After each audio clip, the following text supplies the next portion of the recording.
Welcome to Scaling Up, the podcast for water treaters by water treaters, where we're scaling up on water treatment knowledge so we don't scale up our systems. Hi, everybody. I am Trace Blackmore. I am the host of Scaling Up, and today we're going to be talking about the most wonderful job anybody could have on this planet, and you folks have it right now. It is being a water treater. Think about it. Every single day, we have the opportunity to have our own backstage tour to how things are made. I've seen how PVC is made, how wire is made, how glass is made, how jars are made for peanut butter. I've seen how peanut butter is made. You name it, I've seen it due to water treatment. Well, I haven't seen everything, but I have the opportunity to. It's a cool job. We're working, but we're learning and having fun as we're working.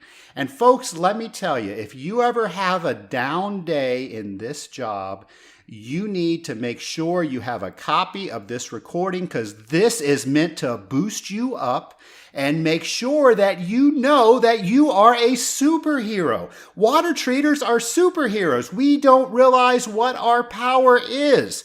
If you think about all the things that we are responsible for and all the things that are acting against us to not make it work properly, but yet if we do our job properly, we get it to work properly, the only people that can do that are superheroes. So folks, you are a superhero.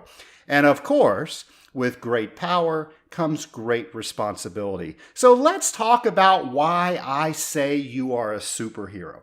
Think about what it is that we're supposed to do. We protect the customer's equipment.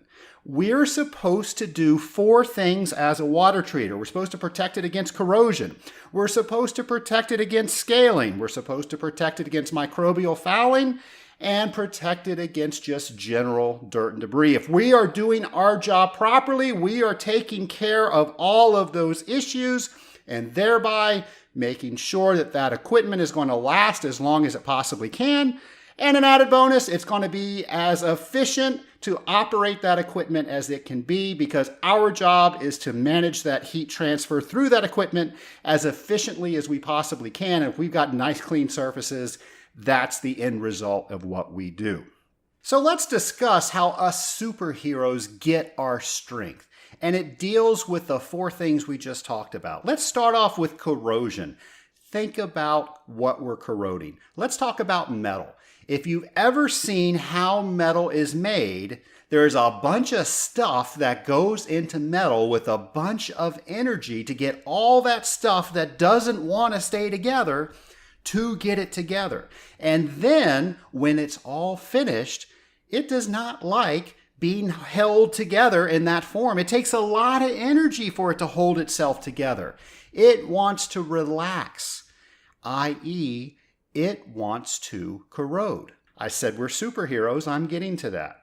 Well, now we're going to put that metal into a substance that wants to corrode it. We call water the universal solvent. Water, given anything else and enough time, water will win.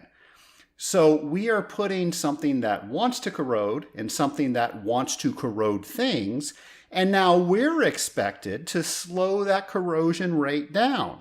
If that's not the definition of a superhero, I don't know what is. So think about what we have to do. If we're doing our job properly, we've got a lot of things that are working against us. The second thing is scaling.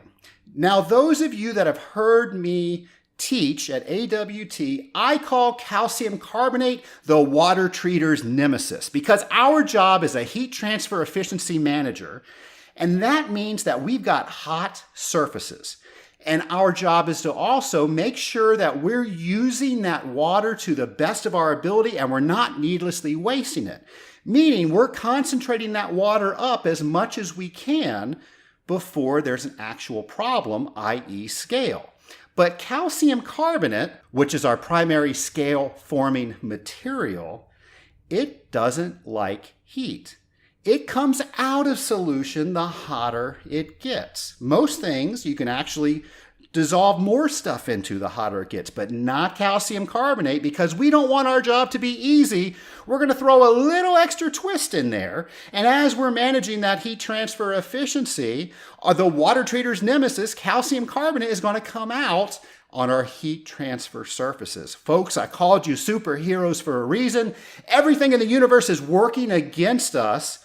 But if we do our job properly, we're going to make sure that that doesn't come out a solution at that heat transfer surface. Thereby, that system is clean and efficient, and it's not costing any more resources or money to run that system if we do our job properly.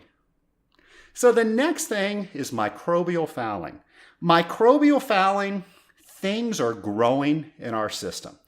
Folks, these bugs that are growing in our system, they care about two things. They care about eating and reproducing. And anything else we do to them, they could care less, and they have all day long to figure out how they're going to get around those things.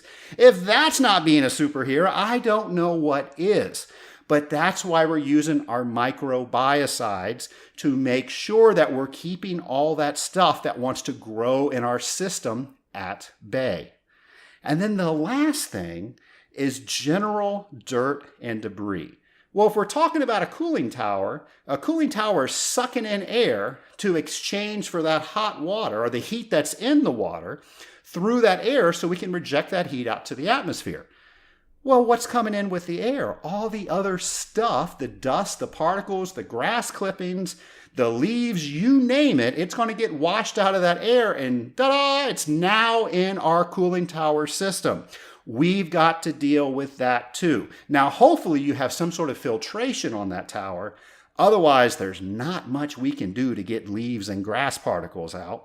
But think about all this stuff that's happening to us in our systems and things that we are expected to do in order to keep that system running efficiently and optimally.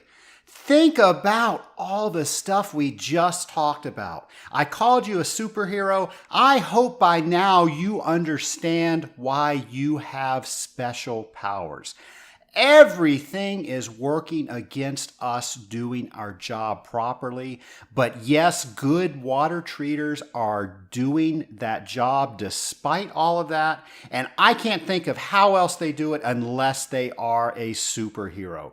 So just like Superman and the yellow sun giving us all this power, I hope that you take responsibility for the power that you have, and the water treatment industry is better because you have this power and you know how to use it, and you're respecting this industry, and you're a better water treater tomorrow than you were today.